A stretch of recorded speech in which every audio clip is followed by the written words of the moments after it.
right? It's about being a part of the community so that you're a part of the community, because that's ultimately what your success is based on. If your community isn't successful, you won't be either.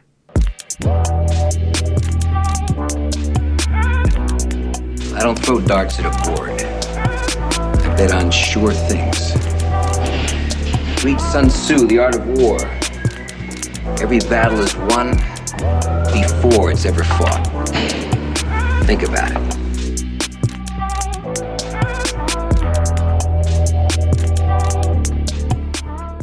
Welcome to another episode of the Profitable Property Management Podcast. I'm your host, Jordan Whala, and today I'm interviewing Chuck Kelley with Eclipse Property Management. Chuck, thanks for coming on the show.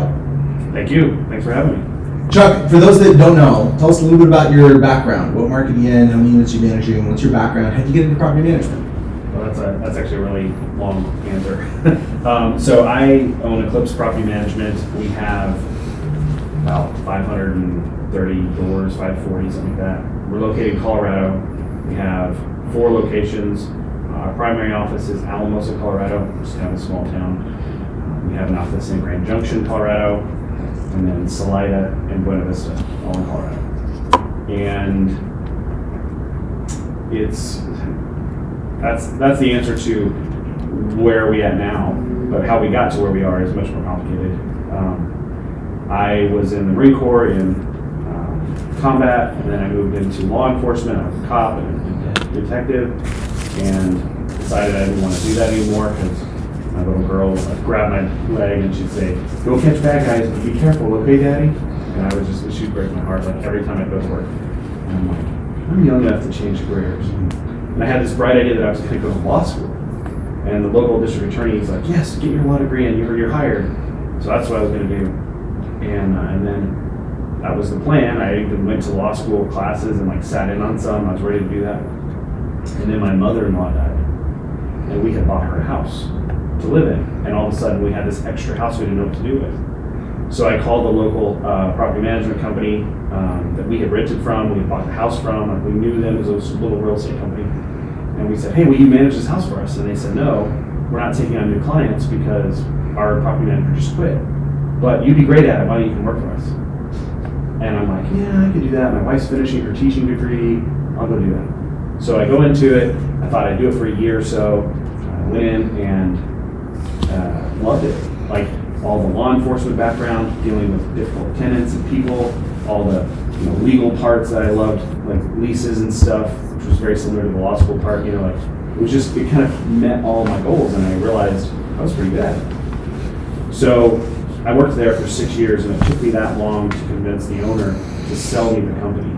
And so what we did was we split the real estate company, and I bought the property management half. And that was when we rebranded Eclipse Property Management. That was in 2017. And then, so basically I started that company. It was my wife and I running it. We had one other person, and then we just started growing. We started bringing on new doors. We expanded into new markets. We bought 2 other property management companies, and here we are. Well, that was a mouthful. There's a lot of background and context that I want to dive into. And why don't we just start with the fun part? Let's start with the law enforcement specifically. You mentioned dealing with tenants, interactions that can be difficult, etc. Most folks don't have that background when they come in. Most folks, the way that they relate to the industry, in part, is defined by those peak stress, frustration moments with tenants. Can you walk me through what skills you acquired and what the application looks like, and how you benefit from having that in your background? So when I first started, my mentor who was teaching me, she told me, she said, it's a really stressful job. And when it gets to that point where it's too stressful, just take a walk. There's a park 2 blocks away from the office. Like, shut everything off, go walk around the block, go around the park, make 2 laps, and come back. And it will de-stress you. And I didn't understand, really. I looked at her like she's crazy, and I said, "Hold on just a second, let me ask a question." I'm like, nobody's shooting at me in this job, and no one dies if I screw up. She's like, "Well, yeah, that's true." And I said, "So how stressful a job can this be?" And that's always been my context. Like, oh, we have another flood, or oh, it's a fire, or whatever. It's like nobody died, nobody's shooting at me, and no one dies if I screw up. this isn't that hard of a job. And once you realize that context, it's always been easy. And so when I deal with any tenant or anything, I just slow everything down. Like, there is no urgency here. This isn't a law enforcement moment or even a military moment. Like, nothing here is at urgency. And I say all the time, there's no such thing as an emergency to a property manager. Yet every property manager like freaks out when there's something big like a flood or a fire. It's like, no. You're not the first responder. Wait till tomorrow. Everything can wait.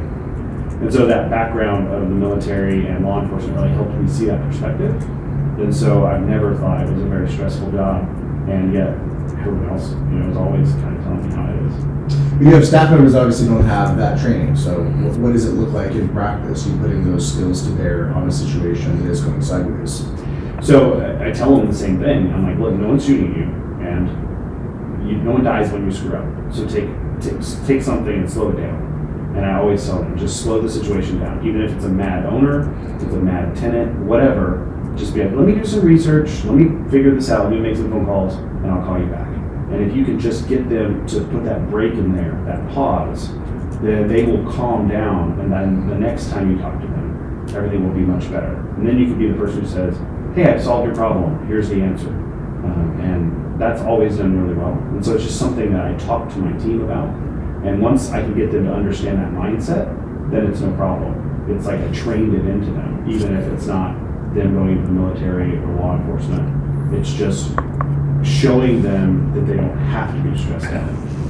Have you had moments where you had tenants or owners yelling and screaming, irate over something? Oh yeah, plenty. I can think of not hundreds, but multiple incidents of that, yeah. Can you give me an example of like the peak of that? We had a tenant one time who a tree during a big storm fell and hit her house, like literally crashed into the house, the rental. And we did a whole bunch of things. Obviously, we even sent out a property manager right away to help mitigate everything. And she had to go to the hospital, and her mother who was living in the house had to go to the hospital. There's all kinds of stuff. And she was super angry that a whole bunch of things. She's like, you guys didn't do anything. And of course, we had done all this work. But she didn't see it because she was in the hospital for 5 days. So she was really angry because we didn't do a bunch of stuff. And so she came into the office literally yelling and screaming at my front desk girl, spit flying, screaming. And so what I did was, I hadn't handled the original situation, one of my team had. So I just stepped in, I said, come to the conference room with me, like, let's talk this through. And all I did was just listen to her, let her explain all of it, and she's still screaming at me. And I said, okay, let me explain what happened, let me tell you what we did. And I just went through all the things we did do, and how we, worked with the vendors and the electrical company and the first responders on the scene, and all these things that we actually did.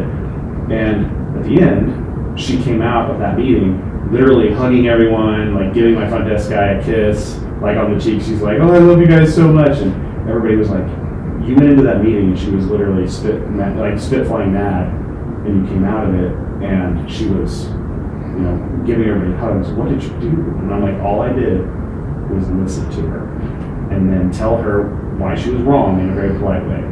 And that's all it took. Are you familiar with the idea of conscious versus unconscious competence? No. Conscious competence is something that you deeply understand and you can verbally articulate. I'm good at it, and I can tell you how I'm good at it. Unconscious competence is something that I'm really good at, and I don't really know how I'm good at it. It's just kind of intuitive. With your law enforcement background training, I'm seeing the application and I'm seeing the upside that you're getting, but I'm imagining for somebody at home that's listening, it still sounds a little fantastical of like, all I have to do is listen. Is there any law enforcement specific metaphors or training that could like further flesh that out? Because in my experience, when I see law enforcement on video in like, YouTube heated videos with there's somebody screaming, etc., there is that tone. I would call it almost like a law enforcement calm tone, where somebody is screaming and irate and the law enforcement member is clearly not responding. What is that formal training, and what do law enforcement officers get told that produces that consistent behavior and response? So there's a book. It's called Verbal Judo, and I don't remember the author's name. I apologize, but I I don't make, but I encourage my staff to read it. And it's a law enforcement book. It's written by a law enforcement officer. And the idea is that just like in real judo practice, someone comes at you. Judo is not like you stand there, brace yourself, and kick them or something. Judo is you take the energy that they're coming at you with and redirect it, and throw them on the ground or whatever. And verbal judo is the same idea, is you take the energy that they're coming at you with and redirect it. You don't try to create a wall against them. You let them come at you, and then you just redirect them to wherever you need them to go. And so that's a concept that I've talked with my team about at length, and then had them read the book. Because I think in law enforcement, the real valued officers are not the ones you see on TV who are getting in fights or shootings or whatever. It's the officers who can show up to any situation and de-escalate. There's two guys about to fight, and the cop can go in and just calm them down and get everybody to be on the same page. Or can go into arrest someone and talk them into handcuffs is what we called it. And I have a good story about that if you want to hear it. Please. There was this guy, I won't mention his name, but he was really well known to law enforcement. Everybody in town knew him. And this was back when I was a street cop. And he had never been arrested without fighting cops. He was just well known for that. He was a state wrestling champion. So this guy knew how to fight. And he loved fighting, and he loved fighting cops, and he would always go to jail for it. And it was a pride thing for him. He was like a big macho guy, like, look at me, look how good I am kind of thing. Well, I knew he had a warrant, and I was doing a walkthrough at Walmart, of all places, and he was in the checkout. And I knew him, and he knew me, and I was like, hey, Steven, you've got a warrant. You're under arrest. Put your hands behind your back. And he steps away from the register, and he looks at me, and he squares off with me, and he's like, Kelley, it's just you? You think you're going to arrest me by yourself? And by now, a little crowd is starting to form, right? And I just looked at him, and I said, Steven, no. I said, here's what's going to happen. You're going to fight me, and I'm going to take an ass beating. There's just no question about it. You're going to take me, no question. But before you do, I'm going to get on the radio, and every cop is going to come this way. And at the end of the day, you're going to go to jail. And a whole bunch of extra charges, right? For how this goes.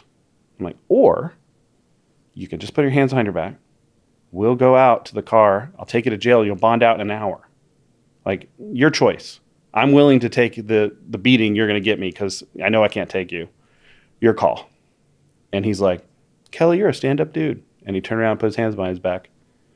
And the reason that it worked was just because I let him win. I let him have that pride. Mm-hmm. I didn't need the pride. I didn't need to beat him in front of everybody. I won, but I let him, have that energy of winning. And when I had him in the car, I called out on the radio that I had him in custody, and every cop was like, I'm en route. And I'm like, no, he's in my car. You can stand down. And they're like, wait, what? Like, you arrested him by yourself? And I'm not a great fighter. That's not something I'm known for. But I'm really good at talking people down and de-escalating a situation. And I think you can do the same thing in property management. And the biggest thing is you just let them talk. You listen to them. You take that energy that they have and you just redirect it a little bit. Until it's down, and then you can actually have a more rational conversation. Right. Beautiful. Let's keep going with this metaphor. I have a question that I don't ever imagine to ask a guest other than in this context, and so I'm going to take advantage of it.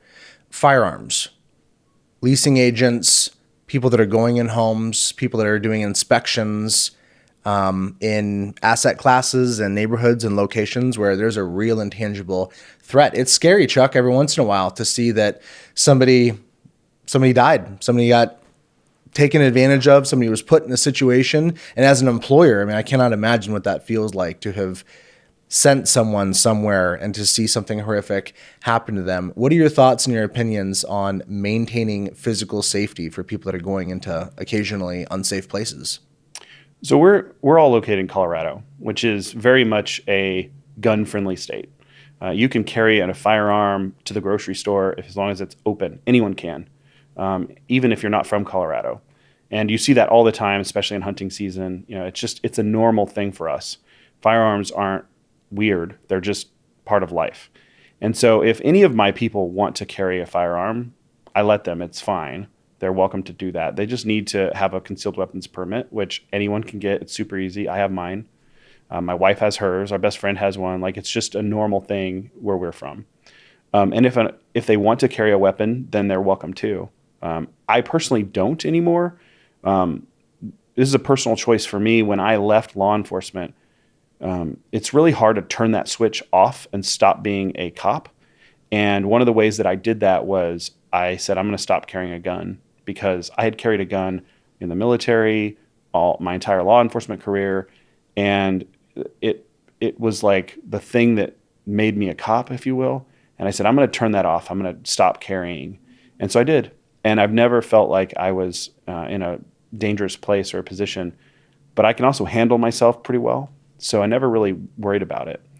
My staff is a different story. Obviously, I have a lot of people, and I'm really concerned about their safety, right? I want to make sure that they're doing the job safely. So we've had conversations about safety and what to do in this situation. And we have a part of our policy. We have a plan on, if something unsafe happens, here's how you handle it. You call someone, or you ask one of the other people to come out of their office, if you're at the front desk or something. And we've had a couple scary tenants who've threatened us. It's like, if you see this person, you immediately leave the front desk, even if, before they come in the door, you just go down, go somewhere else, call someone, whatever. But if they want to carry a weapon, we totally allow that. The biggest issue is trying not to put ourselves in a situation where we would need that. So if you're going to go on a showing, you don't go alone. All those normal real estate safety tips about doing things safely from the beginning, not doing showings in person with someone you've never met. They need to come to the office first. That kind of there's a whole bunch of tips about that. And then if they want to carry, they can. So you're sympathetic, and it's something that some of your staff takes advantage of. They do, yeah. Let's move on to some other topics and talk about the business more broadly. In terms of the trajectory of the business, how long did it take you to get to? You mentioned 550 units? Yeah, I think we started with about 200 and some change when we launched in 2017, the end of 2017, when I bought the company. Mm-hmm. And I bet we hit 500 within 3 years. It was some growth naturally, some acquisitions, but we were all in small little locations. So the markets we were in are pretty saturated, and we have a good chunk of the rentals there. There wasn't a lot of growth. We actually just recently realized that Grand Junction is like the real market that we can grow in. There's a lot of opportunity there. So we just hired a BDM and put him into Grand Junction, and he just started, and he's already, like, week 1 or something, he's already signed 3 new doors. So he's really doing great, and there's lots and lots of opportunity there, and I wish I would have done that years ago. How disparate are these smaller markets? How far away are they? So that's a challenge. So from Alamosa, if you're familiar with Colorado, it's the very southern part, kind of in the middle. And that's where our primary location is. That's where I live. And if you go north of Alamosa, about an hour, 15 minutes, that's where Salida is. And then if you go another hour or 45 minutes north of there, that's where Buena Vista is. So all 3 of those offices are within 2 hours of each other. Grand Junction, though, is quite a ways away. It's about a 4-hour drive from Alamosa to Grand Junction. And so that's pretty separated. So how are you thinking about expanding in a market like that? Well, this is a more complicated answer. Grand Junction's always been almost like the redheaded stepchild for my company because it's so far away. So I've gone up there many times, but I never gave it enough attention because it's so far away. It's hard to do that. So I had a property manager up there, and she kind of ran it, and that's about all I needed. She was, when I purchased her company, so she could have some support, and so she was working for me. It was her and her daughter, but she was part of our company now. So I didn't really need to oversee it very much. She just kind of kept doing what she'd always been doing, just under our banner instead of on her own. And then last year, basically she wanted to retire. And so her daughter took over. And then her daughter was like, yeah, I'm moving to Pueblo. And I'm like, well, now I'm going to have to hire a new property manager. The good news was at the same time, my Alamosa team was really starting to rock. Like I had a really good team down there. They were handling everything. I wasn't having to be involved in the day-to-day there. So I made the decision to essentially move to Grand Junction. We took my camper up, and I was living in the camper. We hired a new property manager, training them, that kind of stuff. And back and forth like every week. And I was able to hire a new person. She just started a few months ago and got her training. I brought her, she's one of the ones we brought to NARPM this year so she can get some resources and some networking and kind of see what the industry's like and see all the cool vendors and whatnot. And she's just doing amazing. But part of it is because I'm there now. Whereas before it was a long ways away and I wasn't able to give it the attention it needed. But now I can. And I think now it's doing much better and really starting to rock and roll. And having a BDM there too is just working out really well. So does this BDM only handling the activity in that market or across markets? Correct. Right now, it's just that market. I just have him focusing on Grand Junction. We talked about having him handle leads from other areas, but one of the things that I'm having my BDM do that maybe it's a little different than how most people handle it is my BDM is handling the process all the way up to finding a tenant. So they're involved in setting up the property. They're involved in obviously making sure the management agreement gets signed, but even all the way up to making sure that, hey, we have it listed. Does the listing look correct? Hey, we have some applicants. Okay, we're signing a lease. And once a lease is signed, the BDM is no longer involved. So even to the point of going and taking pictures of the property, all of that, the BDM's handling. Because to me, it's about the relationship with the owner. That salesperson, the BDM, has that relationship. And really the handoff is that to the property manager happens when we put a tenant in. And it's like, hey, we've performed for you now, and I'm going to hand you off to the property manager who's going to do the ongoing relationship. And we decided that the best time to do that was when everybody's super happy. We listed it. We just got you a tenant. Everybody's really like on cloud nine. And then we can work on that relationship with the property manager. But if anything goes wrong up to that point, maybe it's listed too long, we haven't found a tenant or whatever, we really want that problem solving of the relationship to be with the person who started the relationship. So that's why the BDM's involved in that entire process, because they have that relationship with the owner, and we don't want it to be the new guy who the owner doesn't really know, that doesn't have a relationship, trying to call the owner to troubleshoot, make them happy or whatever.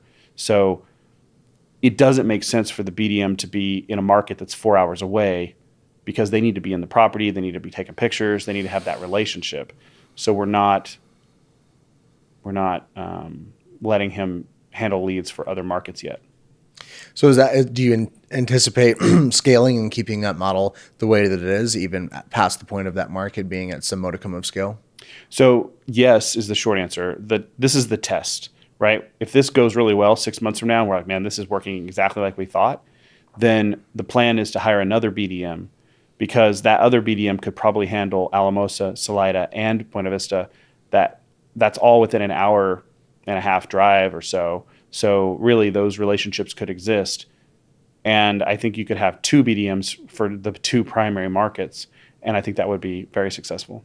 What do you find unique about managing in really tiny markets? Relationships. I think that's a big difference. Everyone knows you. Like if you go to Alamosa and you say, hey, ask anyone, hey, I'm looking for a rental. Who do I call? There's two property management companies in the town, right? Everyone knows the two. And you don't have to go to Google and search. You don't have to compare Google ratings, which you can.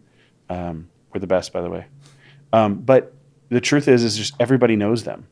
And they know us and they know our competitor. And so like I've gone to lunch with our competitor many times because it's just the two of us. When you're in a really big market like Denver, you're trying to find 1 out of 100. And when you're in a small market, you're trying to find 1 out of 2. And in some of our markets, like Buena Vista and Salida, there's nobody else who does property management.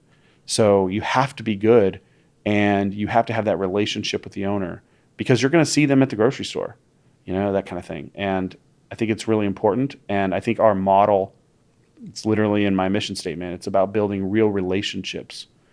And I think the opposite is true, or the same thing is true for tenants as well. Like, you're going to see them at the grocery store. They're going to know you. And they're going to come up to you and say, I would never rent from anyone but you. Or they're going to say, you're awful, I would never rent from you. And that's going to get out and get around. And so you have to do a really good job. Whereas in a big market, you may not even recognize your tenant if they're in the grocery store with you. But you will in a small market. That connection that you just mentioned obviously is key in every market. I can get the uniqueness of the fact that it sounds like there's just some default inertia. Do you feel like that the way that you approach marketing as sales and marketing is different because of that kind of natural inertia? Is there a steady stream of properties coming into the portfolio just simply through word of mouth? Yeah, I think word of mouth has been our number one tool forever. Our biggest growth mechanism has always been word of mouth. However, I think we got lucky, right, in all of the really small markets like Alamosa and Salida and Buena Vista, because everybody knows. But in Grand Junction, it's a different market. It is bigger. And I don't think we can operate entirely on word of mouth. And since this is all new to us, this model of having a BDM and stuff, now we're looking at other opportunities for, do we do advertising? Like, we've done advertising in the past, and it's never really meant anything. It's never really got us anything, because word of mouth has always worked really well. But now that we're in a different market, now I think we do need to do some advertising and some other ways of getting leads coming in. And that's something that we're just starting to experiment with. How is the operation structured? Portfolio, departmental? So it's basically departmental. So we have remote team members in Mexico who handle like the accounting part, all the application stuff, drafting the leases, even coordinating maintenance. All of that is all handled remotely. And then the property managers on the ground, we call them boots on the ground, they're handling all the stuff that requires someone to be there physically, like a move-in meeting, or if there's a major maintenance issue and someone needs to get eyes on it, then the property manager will handle it, that kind of stuff, handling the problems. And so what we really call it is the relationship is handled by the property manager with the tenants, the vendors, and the owners. And the remote stuff, all the work that can be done remotely is all handled by our remote team. And so it's kind of a mix, because we have property manager portfolios, like our property manager in Grand Junction handles the Grand Junction units, and our property manager in Alamosa handles all the Alamosa units. But they're also not handling everything. They're only handling the boots on the ground stuff, and the rest of it's being handled by our remote team. And tell me a little bit about your experience with remote. Was that something that you, like most people, had some initial hesitations with? Where did you apply them in terms of the skill set? Any feedback for folks that are still kind of contemplating or wondering if that's for them? So this is an interesting story too.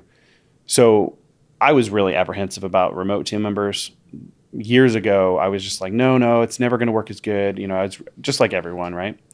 And we were struggling, and I had a friend of mine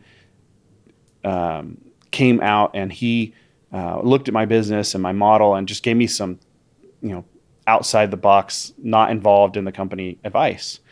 And one of the things he told me was, like, your people are really struggling because they're overwhelmed, and they could really use a remote person. And I was like, well, I don't know, and I don't think I'm going to find any work for them to do. And he said, look, here's the thing. And he had just started a staffing company that does this, finding a remote person. So he's kind of trying to sell his own product, but we're also friends. So he's like, look, I'm going to hook you up. Here's what we're going to do. And I got super lucky on this one. He said, I have someone he just sold his property management business. And he had a remote employee who knew AppFolio, because that's the software we're on, and knew RingCentral and all the software we were using. So the training would be minimal. And this person just had a baby, so only wanted to work 20 hours a week, which is also kind of rare. And he said, look, how about you have her do a temporary, 3-month deal or something. If it doesn't work out, whatever, but I'd like to find a position for her. And I said, okay, yeah, let's try it. Well, we brought her on, and within a month, I was like, yeah, I want another one. Like full time, let's bump her to full and let's get another one. And we found so much work for them to do. And one of the things that really shocked me about remote team members is how much harder they work. Like they get more done than a domestic employee, sitting next to me in the same office ever. Like it's incredible how much more work they do. But I think one of the big differences between successful and non-successful remote people is how you include them. And I've always felt like my remote team members are not a VA. I never call them that. I don't like that term. I like remote team member. So what we have done is we include them on the website. So they're a team member, like their pictures on there, their names on there, like they are a part of our team just like anyone else. Since we're spread out in 4 offices anyway, a lot of our people are remote. Mm-hmm. Even my chief operations officer lives in Kentucky, right? She's in charge of a remote team and she's remote herself. She used to live in Alamosa, but she's in charge of a remote team so she can be wherever she wants. Well, at the end, what we realized was by including them, they feel like a part of the team. We've even brought them up to NARPM before. We include them like they're just a part of the team, but remote. So we started doing other things too. Like we meet every day. We call it the daily huddle every morning at 8:30. Anyone who's working that day jumps on a huddle, and you could do it on your phone. You could do it on your computer, whatever. And it's just we have a small little agenda. What's everybody working on today? Does anybody need anything from anyone else? And the remote people are on there, but so are the property managers, everyone else. But we're all remote to each other anyway, because the property manager in Alamosa doesn't meet in person with the property manager in Grand Junction because they're spread out by 4 hours. So it just works. And so we built our entire company really around this remote idea. And then on Fridays, we have water cooler time where if you're available, you log in and you're not allowed to talk about work. It's 1:30 in the afternoon and you can't talk about like work stuff. If you need to talk to someone about work, you have to go to a different chat. This is just to talk about weekend plans or whatever you would talk normally about, like sitting around a water cooler. And that's been really successful too, because it makes them feel included and you get to know them a little bit more on a personal level. And I think that's been very successful. But ultimately, what I think really comes down to success or failure with remote team members is training. Because I've referred people to get a remote team member before, and they're like, yeah, it just didn't work out. I'm like, how did it not work out? Like, tell me what went wrong. And every time it comes down to the fact that they weren't training them like they would if they were sitting in the office next to them, because they're out of sight, out of mind. And so they weren't spending the same time that's like, oh, let me show you what Appfolio is, or let me show you how to handle this situation, or here's what I want you to do. And when they're in the office with you, you're constantly thinking about that. Mm-hmm. And I think most people just don't have the right training plan, or they don't realize how much it's going to take. It's just like training another person. They're just not next door to you or in the same office as you. I like the way you called out that feedback. I tried a remote team member. It didn't work out. It's an extremely indulgent line of thinking. I tried advertising. Didn't work. I tried working out. Didn't work. What exactly didn't work? Right. What can we intuit or infer didn't work? What were the odds that was user error versus that the premise itself is somehow flawed? You mentioned the word success a minute ago. What does success look like for you in your business? Do you have a specific goal and aspiration? Is there a number of doors you want to get to? Is there a staff size you want to get to? How are you thinking about the trajectory of where you want to take the business from here? That's a really interesting question. I don't know that I've put enough thought into that. I probably should do more. I would say success for me was being able to provide a strong, supportive company for my team. I had this realization. I used to think employees worked for me. That's how I until I became an entrepreneur and, started having a couple companies. That's how I thought it was, right? Oh, I'm the boss. They work for me. And then when I started getting into it, now, you know, we have a lot of employees, I realized that that's not how it is. I work for them. And so one of the goals of the company is I want to be strong, and I want to be there for them so that they're not, you know, like worried about, oh my gosh, is the company going to survive, or how big are we, or am I going to lose my job tomorrow? And I think that success for me is having a strong company that supports the employees in a way that, you know, it's always going to be there, and you're not worried about that.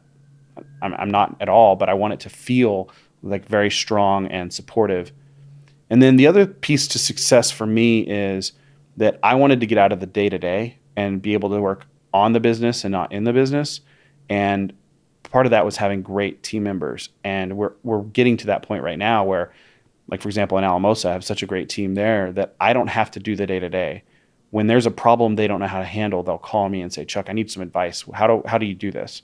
And I don't really have to get involved. And I love that. And that's success for me, is having a business, not a job. And I really enjoy that part of success. Talk to me about mentorship with team members. How would you define your style of leadership? How have you learned and grown as a leader over this organization? So I used to think that property management was a really easy job and just about anybody could do it.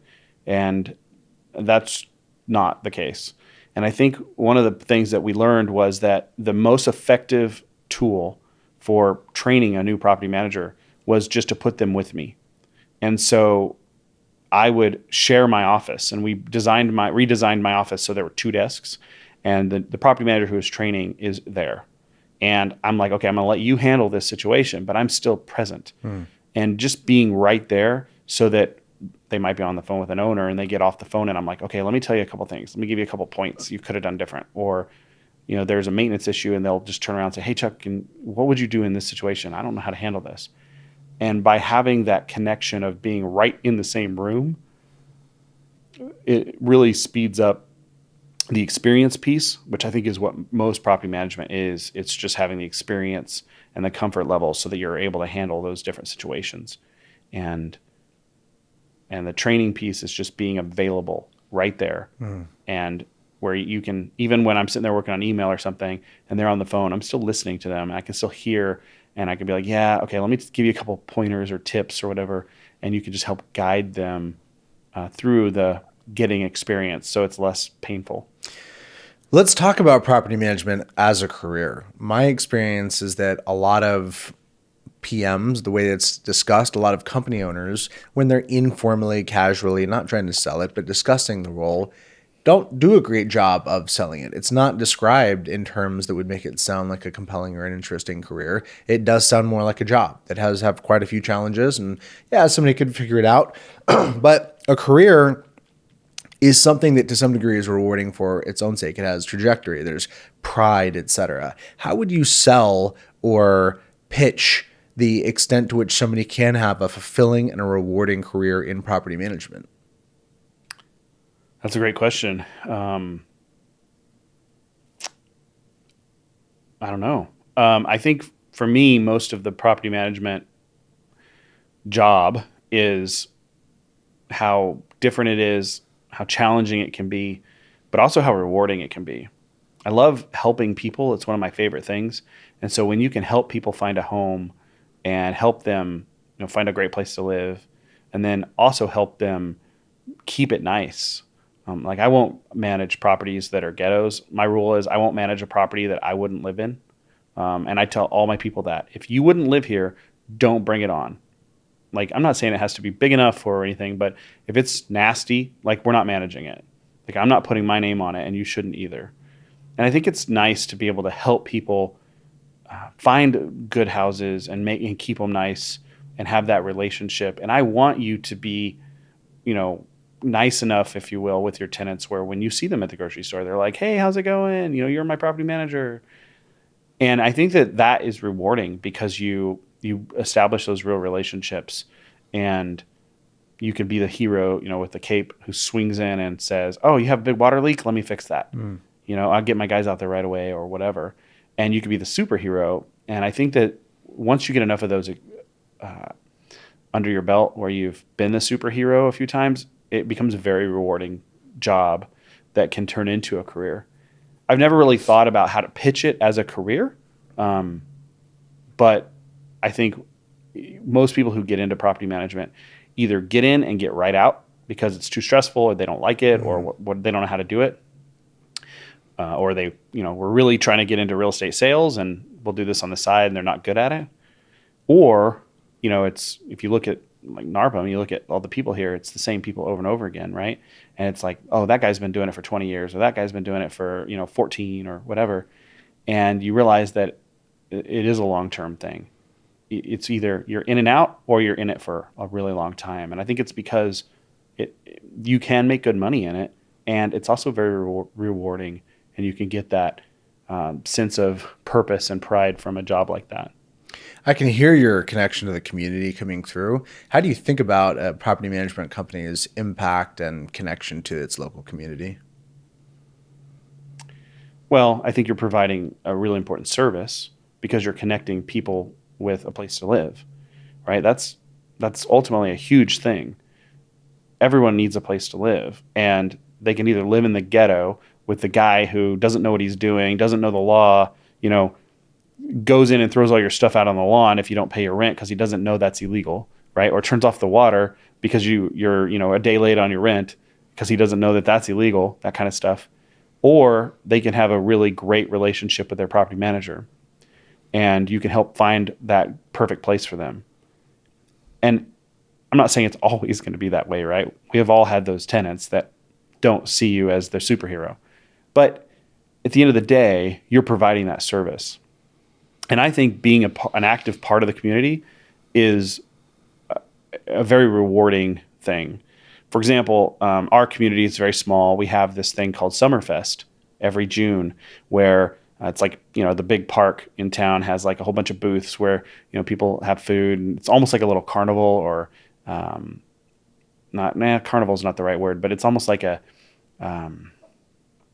fair. There's, rides and stuff, but it's, lots of booths and stuff, and it's really hot. And so we always rent a booth, and then we have a couple tents, and all I do is get all the outdoor furniture I can and put it in under there, and then I have a bunch of shade and some fans, and we give away free water, and we just provide a place for people to get out of the sun, sit and visit with us, have a free water. We have cornhole and some games for the kids to play, and it's like we're not selling anything. We're not trying to push anything. It's just come in here and get out of the sun. And people are always like, oh, what do you do? Eclipse Property Management. And we have conversations, and I think you're connecting with the community. And if nothing else, they're seeing your logo, right? So it's good. Or there's a parade in our town every few months. And so we're actually building a float right now so we can be in the parade. Not selling anything, just so we can throw candy to the kids because we love that kind of stuff, right? It's about being a part of the community so that you're a part of the community, because that's ultimately what your success is based on. If your community isn't successful, you won't be either. What advice would you have for somebody that's early in this business, 20, 30, 40, 50 doors, and they're just getting clued into the fact that this can actually become a business? It can transcend simply owning a job and really become an entity with team members and structure. What counselor advice would you have for somebody that's catching that vision but doesn't quite know how to do it? Yeah, what you're really asking me is, if you could go back to when you were 50 doors, what would you tell yourself? And I think one of the things that I failed at, and I see happen a lot, is a lot of us try to create it all around us. Like, I wanted to be the face of Eclipse Property Management. It's like, look at Chuck. Chuck's the relationship. And so I would have a relationship with the owners. And that was easy when we were 50 doors, right? I knew every owner. I knew every tenant. And it became very difficult as we started to grow, because everybody expected me. They're like, I don't want to talk to you. I know you're my property manager, but I want to talk to Chuck. And that just became very difficult. So I would say, don't build the business around you. Recognize that you're going to quickly need support. You're going to need a team. You're going to need maybe a remote person, maybe even a front desk person, maybe you get big enough, property managers. So don't build it around you, because because that's easy especially when you're small. Build it around the brand or around the service you're providing, and recognize that you own a job until it becomes a business. And it's never a business if you're still doing the day-to-day. So instead of building it around Chuck Kelley, I've had to redo it and have it be, like, oh, you might talk to our accounting person to answer that question, or let me have you talk to your property manager. And that was a very difficult transition. And I wish I would have done that better. And when you're at 50 doors, you think, oh, I can do this all forever. But I think you quickly will need support, even if it's just a remote team member. And so I would say, build it not around yourself. And then the other thing I would say is recognize that you are going to need support, and start that sooner than you think. Your sanity will be much higher if you have remote people at the beginning handling some of the stuff you don't want to do or you're not good at. And it makes it a lot easier if you build it with the intent of, all these other positions that you'll have someday. Like, to the point where my business coach even said, like, write out your organization chart. And instead of it just being like me, because, at the beginning it's just you, write out every job you do and then put your name in every box. And then identify the boxes you want to replace with other people at first. And when you look at it as an organization that might have 20 roles, right? And you're doing all 20 of them, instead of just an organization that's like one box and one name, you realize that, oh, I can just take this accounting piece that I don't like doing and I can hire someone to do that. Or maybe you hire someone who can handle 5 of the boxes at first, and then you can start splitting them off as you grow. And I think thinking of the business that way, instead of thinking of it like a one-man show and then trying to painfully cut boxes out as you grow and give them to other people, I think just thinking about that in the front end is just it sets you up for success. That's some great counsel, and we'll leave it there. Appreciate you coming on. I love what you're hearing up to, and I love to hear your connection to the community that you're in, the way that you're serving and supporting it. Thanks for coming on, Chuck. Thank you. Jordan here, asking you, what do you got? What is a question you want to ask me? Can you stump me? Can you throw me something hard, perplexing, vexing, something you feel tied up in knots with? Throw it at me. I'll do my best to try and answer that question, to dissect it, to parse out the nuance, and maybe help you get a bit more clarity. I'm looking for questions as the basis for creating content, and you're looking for answers as the basis for clarity. And wouldn't it be perfect if those two things matched up? Drop a comment, send me an email, jordan@leadsimple.com. Let's stay in the conversation. Peace.